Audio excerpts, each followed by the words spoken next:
and charged him with the murder of the 3 women. He appeared at Bradford Magistrates Court and is currently on remand while investigations continue. The 3 women, Shelley Armitage, Suzanne Blamires and Susan Rushworth, vanished from the streets where they worked over the past year. Only 2 of the bodies have been found so far. Their disappearances have brought back memories of the Yorkshire Ripper. Peter Sutcliffe murdered 13 women and attacked several others in the same area before he was finally caught. He was sentenced to life imprisonment in 1981 and is now held at Broadmoor Hospital. His was one of the crimes that shook the world. January 1981. The biggest manhunt in police history comes to an end.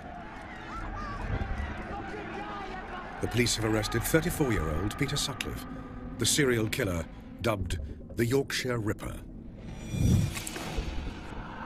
The first blow that felled me. Then there was 4 more blows after that. In 5 years, Sutcliffe brutally murdered 13 women.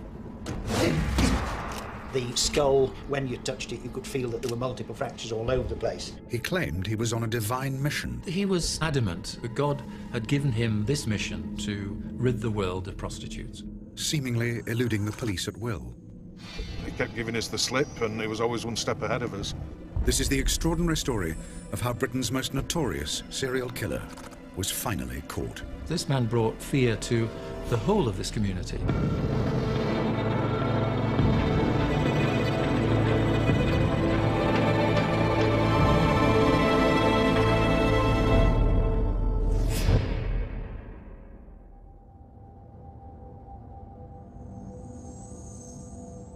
Leeds, 1975. The unidentified body of a woman is discovered in a playing field in the heart of the city. It's the 4th suspected prostitute murder the police have dealt with that year. But this one's different. There's something about the injuries that worries forensic pathologist Professor Mike Green.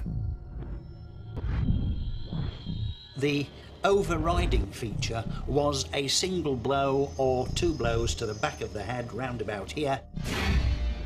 And then, once the patient is immobilised, other injuries were inflicted.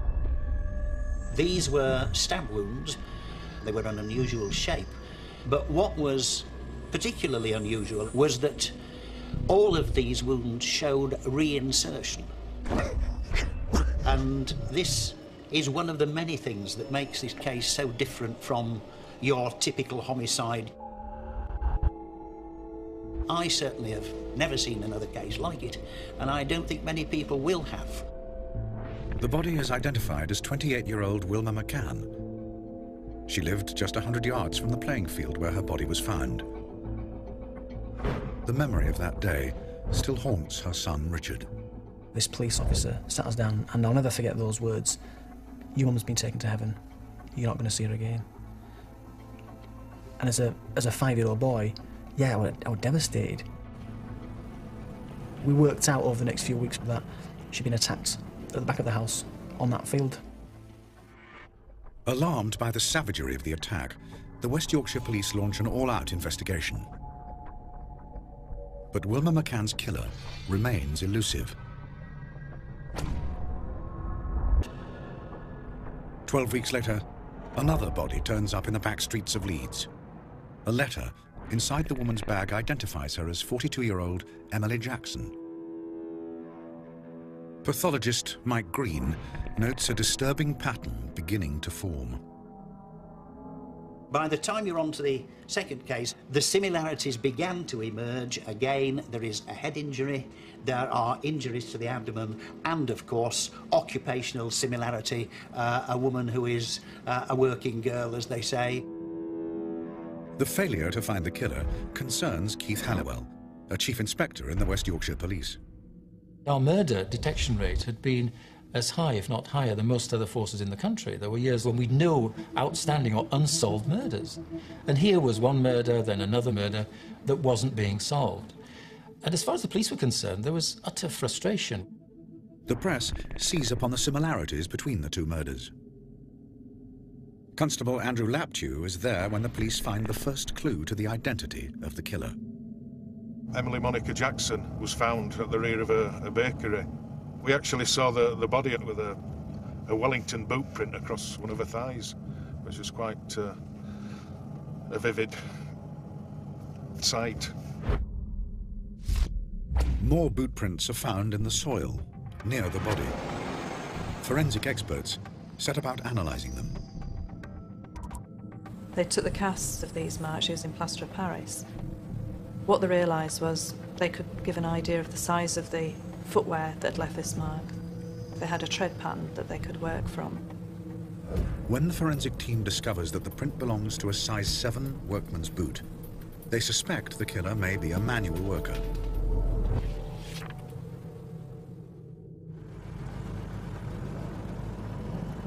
For a year, no more bodies turn up. The trail turns cold, and talk of a serial killer stops. Any ideas on where we can go? It's to be the lull before the storm.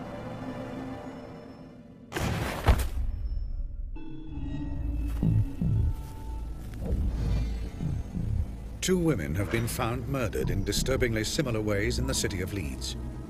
The press suspect the deaths are the work of a serial killer. Despite an intensive police investigation, the attacker remains as elusive as ever.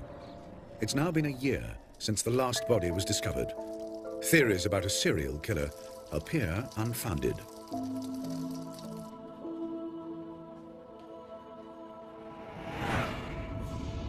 That is all about to change. Roundhay Park, a green oasis on the northern edge of Leeds.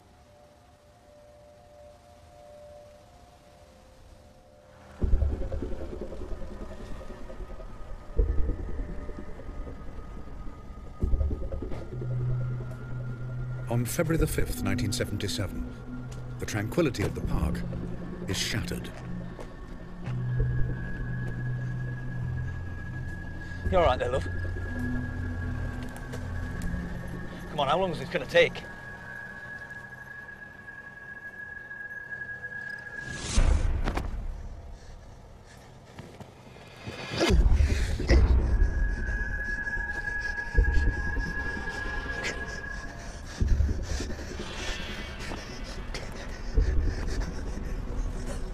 To pathologist Mike Green, the wounds are worryingly similar to the two earlier murders.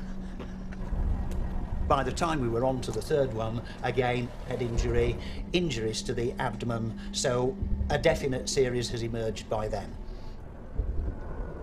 The worst fears of the police are confirmed.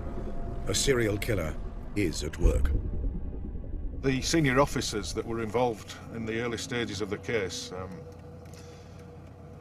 put two and two together, and because of the method of the victims being attacked, i.e. the hitting on the head with a hammer and then subsequently the stabbing, multiple stabbings, it became evident that it was the work of one person. The dead woman is named as 28-year-old Irene Richardson. Marks in the mud around the body reveal another disturbing twist to the murder. Whoever had done it put himself in the position of the first person coming round the corner, and almost like a film or television producer, you could imagine him framing his shot and saying, no, that's not quite right, let's go and spread the legs a little bit more. And you could see the drag marks on the ground where the body had been rearranged at least twice, possibly 3 times, for maximum effect. There wasn't just arrangement of the body, there was arrangement of the possessions. The boots had been neatly arranged across the legs. The contents of the handbag had been neatly arranged to one side. A careful search of the area reveals something the killer didn't mean to leave behind. Tire tracks. The police quickly draw up a list of the 100 makes of car that use the same tires. The police start tracking down the 53,000 car owners of these different models. Despite contacting over 30,000 owners, no new information emerges. The search is called off.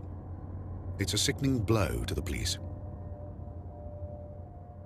We were pretty depressed, really, because there were all these murders and attacks happening, and we weren't really getting anywhere, despite the massive effort and work that had been put into the inquiry.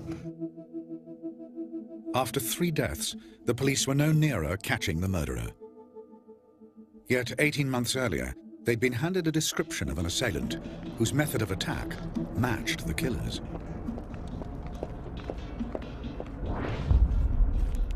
Walking home, 14-year-old schoolgirl Tracy Brown is approached by a man. He just seemed very unassuming, and I wasn't aware that I should fear, have any fear with this person. And I didn't feel that I was in a dangerous situation with him. What happened next still haunts Tracy over 3 decades later. I just felt like a dull thud. There was no pain. It was that hard, it was knocked me senseless. And it just felled me. And I was just on the ground, and it was hitting me again. I didn't even panic, I just remember just saying, "Oh, stop, please, just stop." Disturbed by a passing car, Tracy's attacker runs off. Despite spending over a week in hospital, Tracy is able to give police a clear description of her attacker. He had dark Afro-style hair, a really dark full beard, swarthy complexion, very dark eyes, almost black eyes. Even with the photo fit, the police can't find a convincing suspect.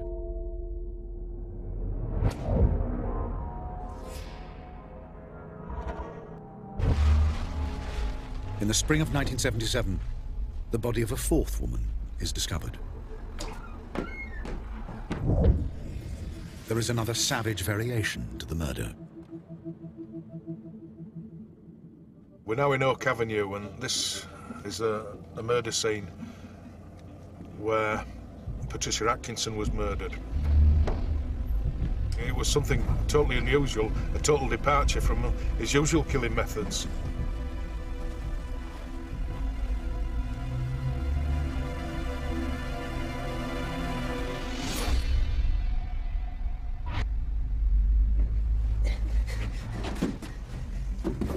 It's the first time a body has been found indoors, and the attack shows a disturbing escalation of violence. The head injuries were infinitely more severe. The skull underneath the skin was the classical bag of marbles skull, as it's called in pathology. When you touched it, you could feel that there were multiple fractures all over the place. On the bedsheets at Patricia Atkinson's flat, the police discover a bloody boot print. It's a good match for the prints found at the murder scene of Emily Jackson. But no other evidence turns up.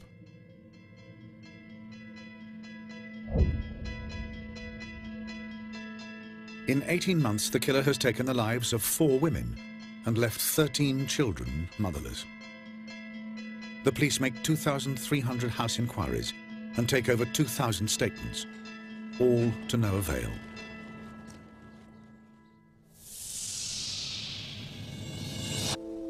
Nine weeks later, the body of 16-year-old Jane MacDonald is discovered in a playground. Her death will completely alter the public perception of the killings.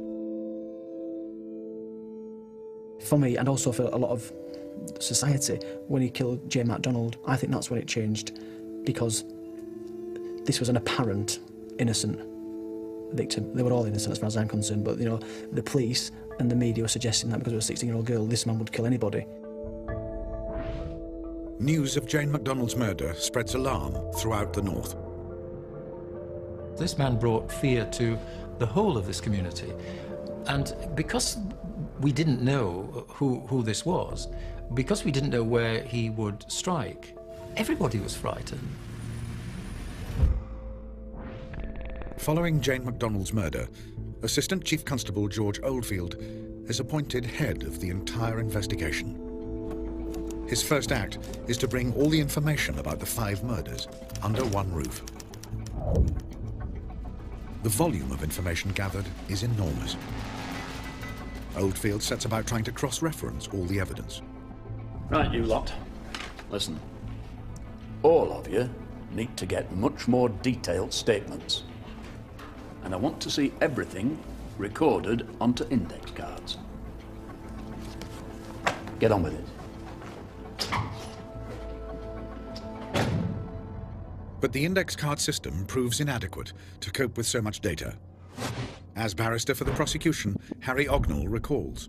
They had so many tons of paper there that they actually had to reinforce the floor to take the weight. So the first thing to be said is that they were inundated with a surfeit of information, and they had no means effectively and efficiently of coordinating it. Information overload is a problem that will continue to dog the inquiry.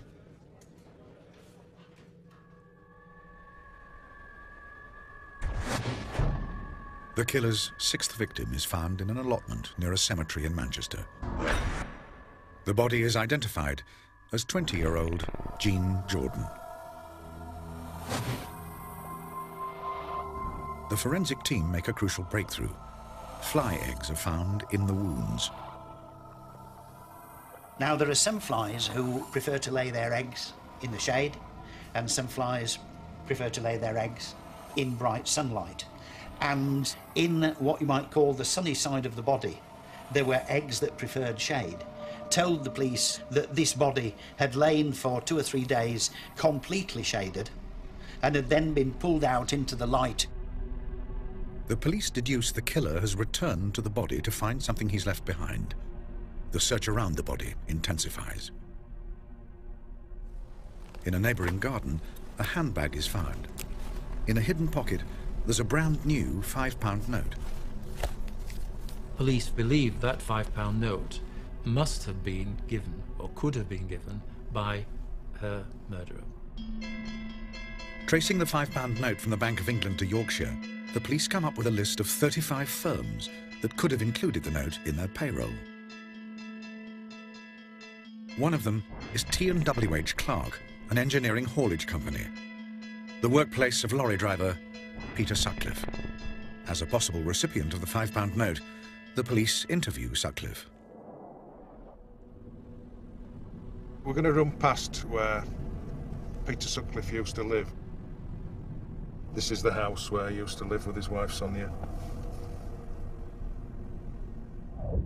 The police ask Sutcliffe what he was doing the night Jean Jordan was killed. We had a party here that night. I remember because I ended up dropping a few people back home. That's right, isn't it?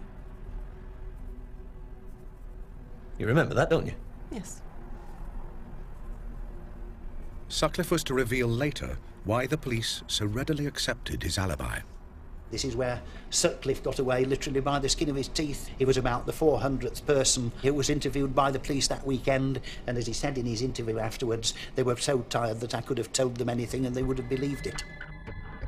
The failure of the £5 note inquiry ends in tragedy.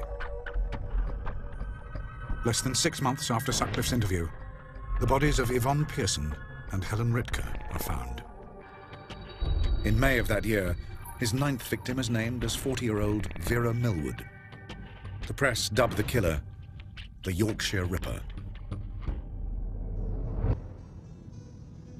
The manhunt for the Ripper is stepped up.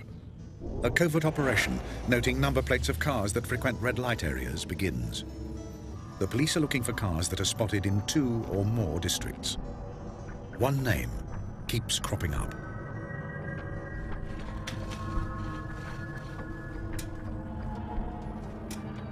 Sutcliffe had been sighted in the red light areas 3 times in Leeds, once in Manchester, and numerous times in Bradford, in excess of 70 sightings in Bradford. Here again. I would offer you a seat, but... Give us a minute, will you, love?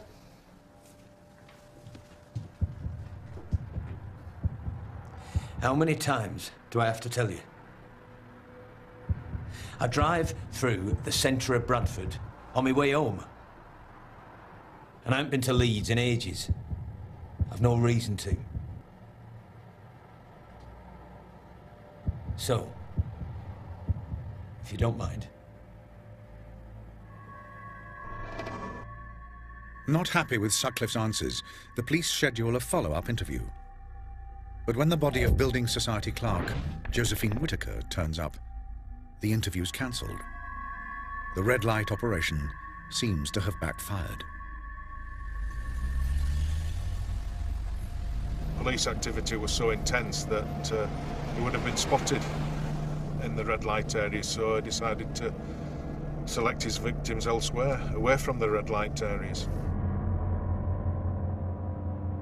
Forensics analysis of the Whittaker murder scene uncovers a boot print.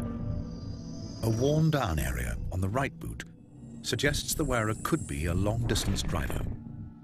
It's another clue pointing to Sutcliffe as the Ripper. But when a seemingly vital piece of evidence is handed to the police, they're to be led down a different path, with tragic consequences.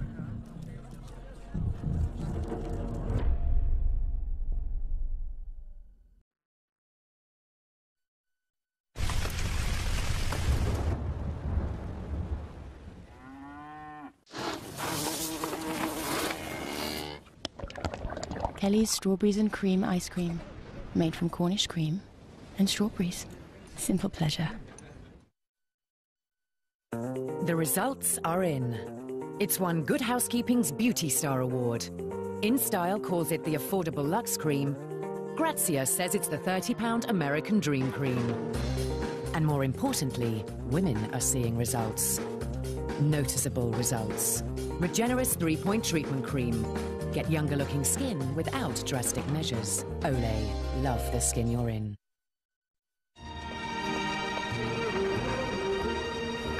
Welcome to my world.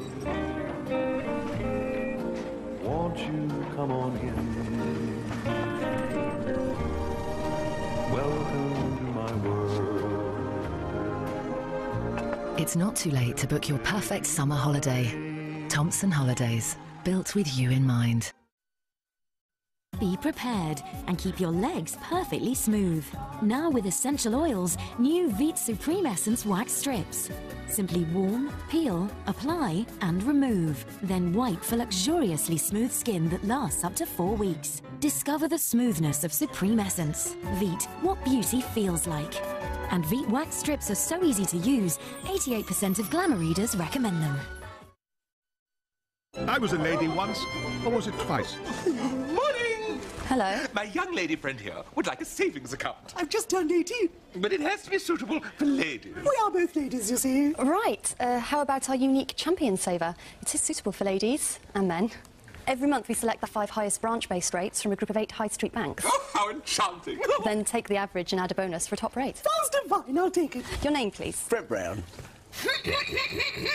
Get a top rate month after month with Nationwide's Champion Saver. Sorry, Emily. You ruined it! What do you get at the end of a week? A weekend. There are boys' ones. Girls' ones. And dirty ones. Whatever your weekend, make the most of it. Hey. With king-size beds, hundreds of city locations and on-site restaurants. From just £29, make your weekend a Premier weekend. Premier Inn. Everything's Premier, but the price. A small house would cost you about £100. Helicopter costs £1,050,000,000. 11 pounds. £11. It's lucky Mum's good with money. She knows the KFC bargain bucket, 8 pieces of original recipe chicken and 4 fries is only £9.99. The sports channels, a couple of quid a month. The KFC bargain bucket, only £9.99. Charlotte has an undiagnosed form of primordial dwarfism. Age 2, she weighs the same as an average newborn baby. I dressed my sister in my doll's clothes. What will the future hold for the world's tiniest girl? Extraordinary People, next Monday at 9 on 5.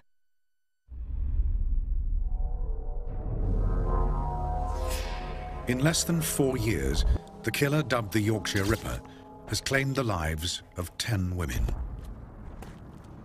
The police have launched Britain's biggest manhunt. Lorry driver Peter Sutcliffe has been interviewed 4 times in connection with the killings. Is the net finally closing in on the Yorkshire Ripper? In June 1979, the head of the Ripper investigation, George Oldfield, receives a tape recording from a man claiming to be the killer. I'm Jack. I see you are still having no luck catching me. I have the greatest respect for you, George. With the voice having an accent from the northeast of England, The suspect is dubbed Wearside Jack. A crucial decision has to be made. Do we believe this is the man and we go full pelt for it? Or do we think it is some hoaxer that, you know, we just sort of ignore it and play it down? We've been waiting 4 years for him to do something stupid. And now he's done it. If this bugger thinks he can send us a tape, taking the mick out of us, and get away with it, then he's very much mistaken. So the decision was we go with it, and if we go with it firmly, and we go with it positively. And that's what George did. The accent becomes a key part of the killer's profile. This is the elimination criteria. Shoe size 9 or less, blood group B. And he lives, or works, in Yorkshire.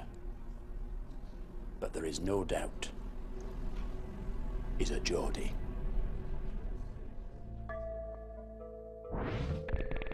Armed with the tape, the police begin a nationwide publicity campaign. One of the most powerful memories that I have of that era was when West Yorkshire Police received that cassette recording. My name's Jack, you're no nearer to catching me now than you were 4 years ago when I started. I heard that in a club one night, and I thought, my God, that's the man that killed my mum. That's the man that I think's going to kill me. And that chilling recording has remained with me ever since.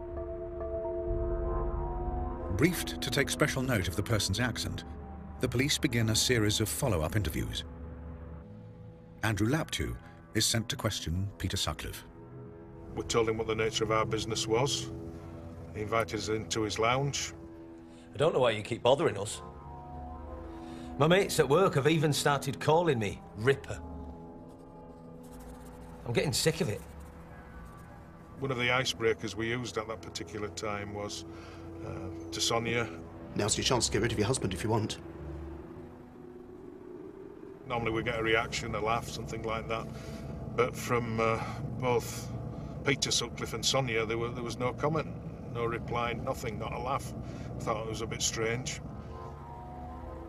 Get us a cup of tea, will you?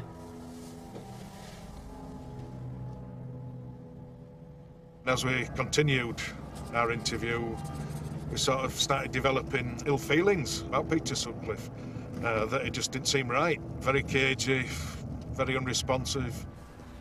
Listen, I don't use prostitutes.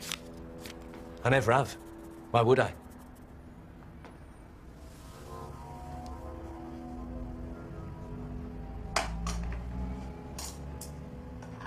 When we sort of started thinking about it in some depth, certain alarm bells started ringing, i.e. his general appearance, which completely fitted the photo fit. The shoe size fitted footprints that were found at scenes of crime. His firm, W.H. Clark's at Shipley, were featured in the £5 note inquiry. Laptew writes up his report and takes it to his commanding officer. He is stunned by the reaction. He summarily dismissed it. I was gutted, absolutely gutted. Not so much because I've been rejected, but the way I had been rejected. That had been made to look pretty stupid. And that was the hurtful part. The biggest factor, which went to negating my report, I assume was because he wasn't a Geordie. He didn't have the Geordie accent. Not everybody is convinced the voice is that of the Ripper. George Oldfield came over to the farm and played this tape. And I just remember listening to it. I said, no, it's not him. As much as I tried to tell him it was a Yorkshire accent, he was actually focused on this guy being a Geordie guy. And it was getting a little bit frustrating himself, because I just thought that I wasn't telling him what he wanted to hear. With Sutcliffe excluded from the inquiries, it's not long before another body turns up. On the 2nd of September 1979, the killer strikes again. This area is Backash Grove, where Barbara Leach, a student at Bradford University, was found. She was assaulted, stabbed, and then dumped in a niche normally reserved for dustbins in this back alley. Another blameless victim. It's a devastating setback for the police. When you're a police officer And when you support the community, you love that community. You're worried, you're part of it. So it was pain, shared pain, and it was terrible.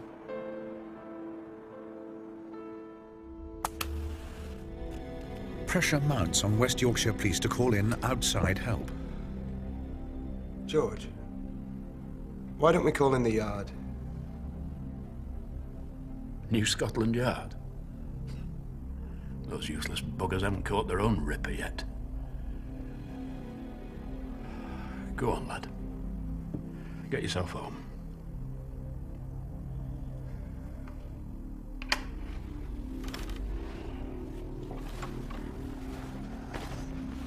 For George Oldfield, the enormous responsibility is taking its toll.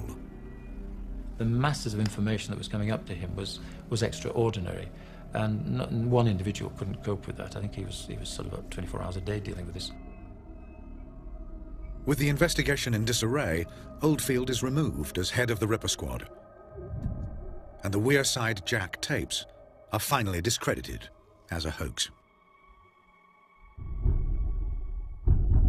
In August and November of 1980, the Ripper claims his 12th and 13th victims, civil servant Marguerite Walls and student Jacqueline Hill. 6 of the best minds in British policing are brought in to shake up the inquiry. They become known as the Ripper Super Squad. One of the key members of the squad is forensic expert Professor Stuart Kind. Using skills he learned as an RAF navigator, Kind creates an entirely new technique to track down the Ripper. By cross-referencing the location of the time of each attack, Kind pinpoints the most likely place the killer comes from as Bradford, the town where Peter Sutcliffe lives. Kind's geographical profiling takes the police one step closer to Sutcliffe. But will the Yorkshire Ripper be caught before he kills again?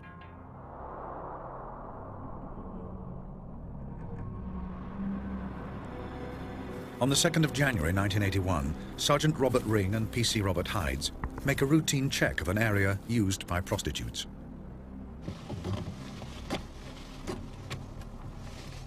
What's your name? John Williams. Where you from, Mr. Williams? Rotherham. Who's she? My girlfriend. What's her name?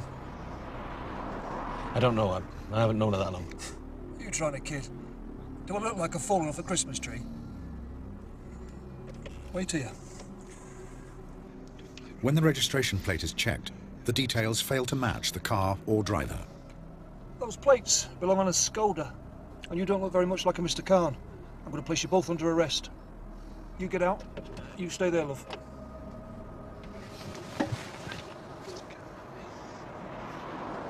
Wait! Where do you think you're going? Come back here! I need the toilet. We can go to the toilet over here, where I can keep an eye on you. Forget it. They took him to the police station where they began to suspect. They thought that maybe this chap isn't just a punter. He could be the Yorkshire Ripper. The following day, Sutcliffe is questioned by the Ripper Squad. I gave 3 people a lift. They offered me £10 to take him home, so I did. It's only when I got to Sheffield I decided to use the money to go with a prostitute. I thought you said you'd never been with a prostitute. I didn't mean... What I meant was, I didn't want to have sex with her. I just wanted to talk about the problems I'm having at home. You're telling me you've never had sex with a prostitute? How many times? Sutcliffe's appearance, shoe size, and where he lives all match the suspect's profile. But without solid proof, Sutcliffe will be released on bail. Will the Yorkshire Ripper once again evade capture?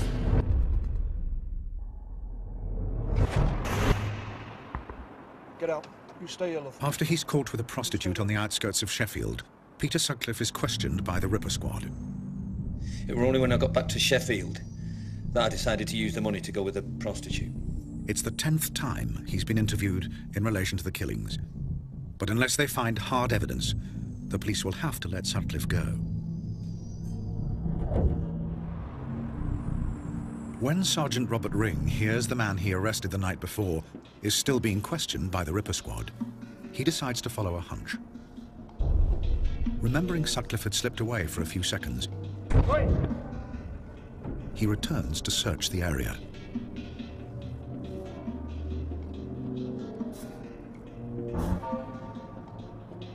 It proves to be a crucial decision.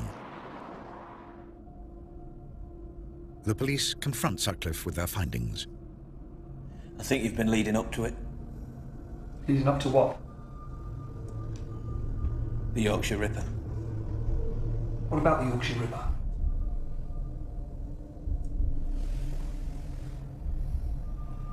It's me.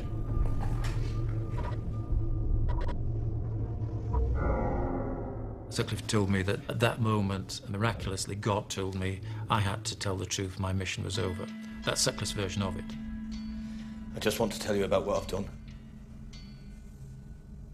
I'm glad it's all over. Suddenly all of this pressure was lifted, all of the feelings were released. You know, finally, this has come to an end. And it didn't matter how it came to an end.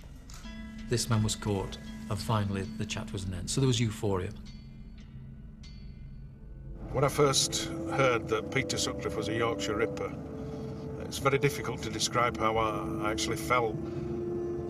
But it was like being punched in the heart, to be honest.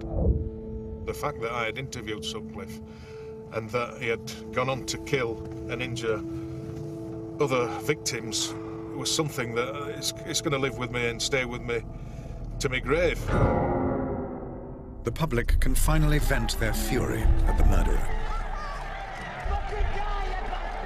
A man has been arrested in connection with the Yorkshire Ripper murders. He's been named as Peter Sutcliffe, a lorry driver from Glasgow. People were outraged and enraged, and their emotions were boiling over outside the court in the streets. On the 29th of April 1981, the trial of Sutcliffe starts at the Old Bailey. Despite confessing to the killings, Sutcliffe enters a plea of manslaughter on the grounds of diminished responsibility. Sutcliffe's thesis, if I can call it that, was that having had an experience in a Bingley cemetery when looking at a gravestone of a dead Polish person, he'd had this message from God, which in fact conferred upon him a divine mission to kill prostitutes. Those involved with the case offer another reason why Sutcliffe killed. I think that his motive for causing the deaths of these women were for his own sexual gratification. I think it's the only way he could get any form of sexual satisfaction. I'm going to need you to take your clothes off. Forensics need them. The belief Sutcliffe is a sexual predator is further supported with the recent revelation about a strange undergarment he was wearing at the time of his arrest. What the hell are those? Leg warmers. Made from a V-necked sweater, Sutcliffe's bizarre leggings were designed to protect his knees and leave his genital area uncovered. Because this garment, as I understand it, would have powerfully demonstrated that he was minded when he'd assaulted and in some cases, many cases, killed his victims, he would masturbate over their body. The trial of the Yorkshire Ripper lasts for 14 days. Dismissing Sutcliffe's claims of diminished responsibility, the jury find him guilty of 13 cases of murder. Sutcliffe is handed 20 life sentences. I think everybody in the country wanted this guy to be convicted, for this guy to go down for a long time. And I suspect the majority of people, certainly in Yorkshire, would have liked him hanged. That would have been my feeling. I believe he should have been hanged. For the police, the elation at the verdict doesn't last long. A report looking at the 5-year Ripper manhunt paints a damning picture of the investigation. There was this feeling of immense sorrow that some of our senior colleagues who had put their hearts and souls and their physical health so completely into the inquiry were simply butchered to satisfy the press. The Home Office report effectively ends George Oldfield's police career. Less than 2 years after his retirement, Oldfield dies, aged just 61 years old. 3 decades later, the effects of Sutcliffe's brutality are still being felt. Why did he do it to me? What was going through his head? How did he feel? Did he feel any remorse about what he's done? Not only to me, but about all these other people as well? Or is there just nothing inside there? Is it just totally bad and evil? I've seen how it's affected my family and my siblings, and my older sister Sonia especially. She felt that she didn't deserve to live to be older than my mum. At 28, mum died.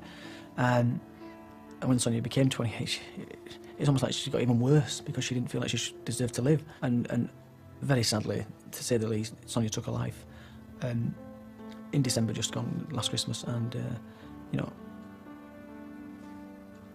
I put that down to what he did, Peter Sutcliffe, on the night mum died.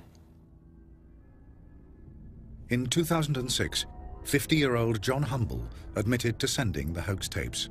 He was sentenced to 8 years for perverting the course of justice. Peter Sutcliffe later confessed to Keith Halliwell the attack on Tracy Brown. In 1984, Sutcliffe was transferred to Broadmoor Secure Mental Hospital, where he's still held today.